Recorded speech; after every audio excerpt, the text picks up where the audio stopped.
Welcome to anime Tamil series. இன்றைக்கி நம்ம பார்க்க போகிறது my disciplines will shake up season 1 episode 51. Season 1 கடைசி எபிசோடு இது. இந்த எபிசோடு மற்ற எபிசோடை விட நல்லாவே இருக்கும். ரொம்ப நாளாக வீடியோ போடலை, அதுக்கு நான் உங்ககிட்ட மன்னிப்பு கேட்டுக்கிறேன். என்னை மன்னிச்சிருங்க கைஸ். நம்ம சேனலில் சப்ஸ்கிரைப் பண்ணலைன்னா சப்ஸ்கிரைப் பண்ணிக்கோங்க, பக்கத்தில் இருக்க பெல் பண்ண கிளிக் பண்ணிக்கோங்க. அப்போ தான் நான் போடுற வீடியோ நோட்டிஃபிகேஷனாக வரும்.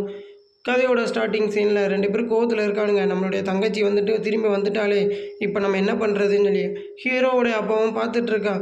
பரவாயில்ல, என் பொண்ணு திரும்பி வந்துட்டான், அந்த ஹெவன்லேருந்து திரும்பி வந்துட்டான், எல்லாருமே அவங்கள ஏற்றுக்கிட்டாங்க. என் பொண்ணு ரொம்ப திறமைசாலி, உன்னை நான் பாராட்டியே ஆகணும். உன்னுடைய விடாமுயற்சினால தான் இன்றைக்கி நீ இந்த ராஜ்யத்தையும் உனக்கு கைப்பற்றியிருக்க. உனக்கு இந்த த்ரோனை நான் இன்னையிலேருந்து கொடுக்குறேன். அங்கே இருக்க எல்லாருமே தலை வணங்குறாங்க. ஹீரோ, உங்களை நாங்கள் தலை வணங்குறோம், நீங்கள் என்ன சொன்னாலும் நாங்கள் கேட்டுக்கிறோம், நாங்கள் உங்களை ராஜாவை நாங்கள் ஏற்றுக்கிறோம்னு சொல்லி அங்கே இருக்க எல்லோரும் தலை வணங்குறாங்க. ஆனால் அவங்களோட அண்ணனு தான் ரொம்ப கடுப்பாயிட்டு, என்னடா இது, அப்பா நம்ம இருக்கப்போ இப்படி தங்கச்சிக்கு கொடுத்துட்டாரு அப்படின்னு சொல்லி அண்ணங்கார ரொம்ப கோவப்பட்டுட்டு ஒரு மேஜிக்கை அங்கே போட்டுட்ருக்கான்.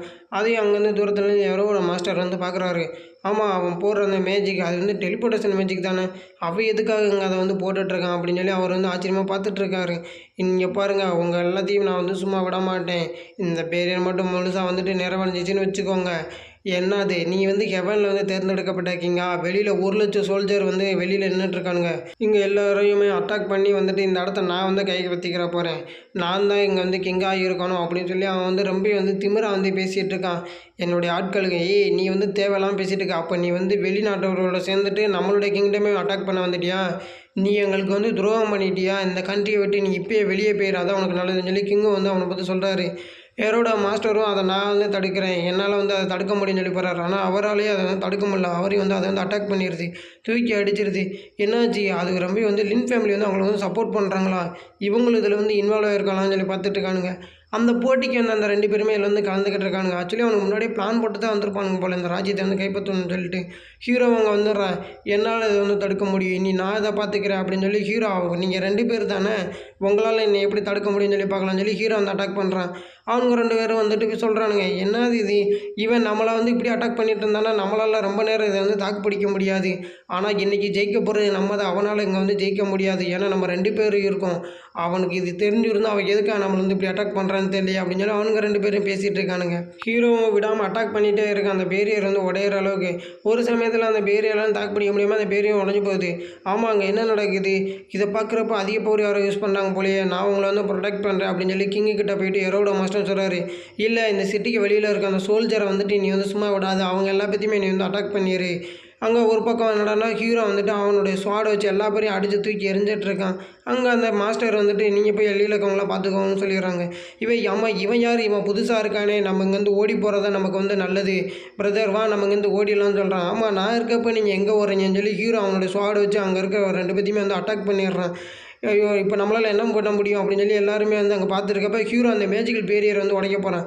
என்னது, இவனால் அந்த டெலிபோர்டேஷன் மேஜிக்கை உடைக்க முடியுமா என்ன? அது இப்போ ஆக்டிவ் ஆயிடுச்சு. இவனால் என்ன பண்ண முடியும்? இப்போ 1,00,000 சோல்ஜர் இங்கே உள்ளே வந்துடுவாங்க, இவங்க எல்லா பேரையும் அழிக்க போகிறாங்க, நம்மளால் தான் இங்கே வின் பண்ண போகிறோம் அப்படின்னு சொல்லி அங்கே இருக்க 2 பேரும் பார்த்து பேசிகிட்டு இருக்கானுங்க. நம்ம நினச்ச பிளான் படி எல்லாமே நல்லா போயிட்டுருக்குல்ல, நம்மளோட ஆட்கள் மட்டும் உள்ளே வரட்டும், நம்ம யாருன்னு உங்களுக்கு காட்டலாம் அப்படின்னு சொல்லி அவனுக்கு 2 பேசுகிறானுங்க. ஹீரோ அதை அட்டாக் பண்ணி பார்க்குறான். அது ஹீரோ உடைக்கிற மாதிரி தெரியல. டப்புன்னு அந்த டெலிபோர்டேஷன் மேஜிக்கை ஆக்டிவ் ஆச்சு. அங்கே நடன்னு பார்த்தா சோல்ஜர் எல்லாம் அடி வாங்கி உள்ளே விழுந்துட்டுருக்கானுங்க, ஒரு 10 பேர்கிட்ட. ஆமாம், எப்படி இது நடக்கும், நம்மளோட ஆட்கள் என்னாச்சு, வெளியில் அவ்வளோ பேர் இருந்தாங்களே, இப்போ அவங்களோட சுச்சுவேஷன் என்ன, உனக்கு என்னாச்சு, என்கிட்ட உடனே சொல்லு, என்ன தான் அங்கே வெளியில் நடக்குதுன்னு சொல்லு, எங்களுக்கே இன்னுமே தெரியலை, நாங்கள் என்ன தான் பண்ணுறது, யார் எங்களை அட்டாக் பண்ணாங்கன்னே தெரியல. உடனே ஸ்கைலேருந்து ஒரு கோல்டன் கை வந்துச்சு. அந்த கை எங்கள் எல்லா பேருமே ஒரே டைமில் அட்டாக் பண்ணிச்சு. ஒருவேளை கடவுள் தான் கோவம் ஆகிட்டாரோ, என்னடா இவன் முட்டாள்தனமாக பேசிகிட்டு இருக்கான், வானத்துலேருந்து ஒரு கை வந்துச்சா, அங்கே பாரு வானத்தை பார்த்தா நல்லா தானே இருக்குது, அது கோல்டன் கலரில் வந்துச்சுன்னு சொல்லிட்டு இருக்கானே, இவங்களுக்கு என்ன பைத்தியம் பிடிச்சிருச்சான்னு சொல்லி பேசிட்டு, இது எனக்கான நேரம், நான் இப்போ நான் யாருன்னு காட்ட வேண்டிய நேரம் வந்துருச்சுலன்னு சொல்லி ஹீரோ அவங்கள போயிட்டு 2 பேரையும் அட்டாக் பண்ணிடுறான். ஒரே அட்டாக்ல அவனுங்க 2 பேருமே அதே இதில் இறந்து போயிடுறானுங்க. இதுக்கப்புறம் எந்த ஒரு பிரச்சனையும் இல்லை, எல்லாம் வந்து முடிஞ்சிருச்சு. இவங்க முன்னாடி அட்டாக் பண்ண வராங்கன்னு எங்களுக்கு தெரியும். நாங்கள் ஹான் ஆர்மிட்ட நாங்கள் முன்னாடியே வந்து சொல்லி வச்சுருந்தோம். நீங்கள் உங்களுடைய செரிமனியை வந்து கன்டினியூ பண்ணலாம். நாங்கள் வந்து உங்களுக்காக வெயிட் பண்ணிகிட்ருக்கோம். வாங்க காய்ஸ் நம்மலாம் போகலாம். புது அரசருக்கு என்னுடைய கன்கிராஸை நான் வந்து தெரிவிச்சுக்கிறேன்னு சொல்லி ஹீரோ அந்த இடத்துக்கு கிளம்பி போகிறான். அங்கே இருக்க எல்லாருமே பார்த்துட்டு இருக்காங்க. இப்போ வந்து புது அரசர் வந்துட்டார், நாங்கள் உங்களுக்கு வந்து தலை வணங்குறோம், நீங்கள் தான் இனிமேல் எங்களை வந்து ஆளணும் அப்படின்னு சொல்லி ஹீரோவை பார்த்து அங்கே இருக்க எல்லாருமே வந்து தலை வணங்கிட்டு இருக்காங்க. எல்லாருக்குமே நான் வந்து இன்றைக்கி வந்து தெரியப்படுத்திக்கிறேன், நான் வந்து இன்றைக்கி வந்து கிங்காக வந்து ஆகிட்டேன். நீங்கள் எல்லாருமே எனக்கு கீழே வந்துட்டு இருக்கீங்க, நீங்கள் என்றைக்குமே நினைக்க வேணாம். ஃபார்மர் ஃபேமிலிஸ் எல்லாத்தையுமே நான் வந்து நோபல் ஆக்குறேன். நீங்கள் எல்லாருமே வந்துட்டு ஒன்று தான். நீங்கள் எல்லாருமே வந்துட்டு ஒரு ஃபார்மர் கஷ்டப்படுறவங்கன்னு சொல்லிட்டு அவங்களும் வந்துட்டு அங்கே இருக்க எல்லா பேருமே இருக்கிற மணிக்கே பேசுகிறாங்க. அங்கே இருக்க எல்லாருமே தனவையும் வணங்கிடுறாங்க ஹீரோவுக்கு வந்துட்டு. ஆமாம், எனக்கு வந்து ரொம்ப போர் அடிக்குது. இப்போ வந்து நான் எல்லாம் என்ன பண்ணலாம், நம்ம பேசாமல் இங்கேருந்து போயிடலாமா, நம்ம போயிட்டு ஏன் வந்து நல்லா ட்ரைனிங் எடுக்கக்கூடாது, நல்லா க்ரோ ஆகிறதுக்கு நம்ம ஆல்ரெடி நல்லா ட்ரைனிங் எடுத்துகிட்டு தானே இருக்கோம் அப்படின்னு சொல்லி ஹீரோ அங்கே வந்து சொல்கிறான். அங்கே வந்து கதை திறந்துட்டு ஒருத்தன் வரான். ஹீரோ வந்து முன்னாடியே வந்துட்டு எதிர்பார்த்துட்டு தான் இருப்பான் போல. உள்ளவான்னு சொல்கிறான்.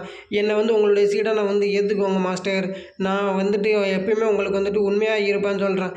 அங்கே இருக்க சிஸ்டம் வந்து அவனை ஐடென்டிஃபை பண்ணுது. இவனை வந்து உங்களோட 5வது சீடனை வந்து நீங்கள் வந்து ஏற்றுக்கலாம். இவன்கிட்ட வந்து ஃபிசிக்கல் ஸ்ட்ரென்த் வந்து நிறையா இருக்குது, இவனுக்கு வந்து நிறைய ஸ்ட்ரென்த்து இருக்குது உங்களோட 5வது சீடனை ஏற்றுக்கிறதுக்கு.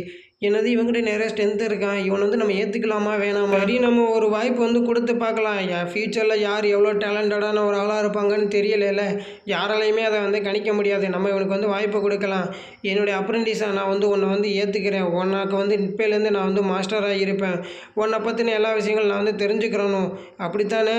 சரி, நீ இங்கே இரு, என்னுடைய மேஜிக்கை வந்துட்டு நான் உனக்குள்ளே செலுத்திடுன்னு சொல்லி ஹீரோ வந்துட்டு அவனுடைய மேஜிக்கல் எல்லாத்தையுமே அவனுக்குள்ளே வந்து செலுத்திட்டு இருக்கான். உன்னுடைய பவர் எந்த அளவுக்கு இருக்குன்னு சொல்லி பார்க்கலாம்.